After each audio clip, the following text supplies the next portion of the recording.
بسم الله الرحمن الرحيم. الحمد لله والحمد حقه كما يستحقه حمدا كثيرا، وأعوذ به من شر نفسي إن النفس لأمارة بالسوء إلا ما رحم ربي، وأعوذ به من شر الشيطان الذي يزيدني ذنبا إلى ذنبي، وأحترز به من كل جبار فاجر وسلطان جائر وعدو قاهر. اللهم اجعلني من جندك فإن جندك هم الغالبون، واجعلني من حزبك فإن حزبك هم المفلحون، واجعلني من أوليائك فإن أولياءك لا خوف عليهم ولا هم يحزنون.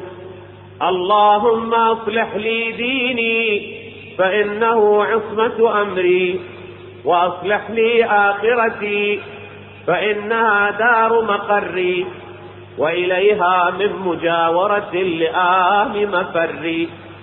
واجعل الحياة زيادة لي في كل خير، والوفاة راحة لي من كل شر.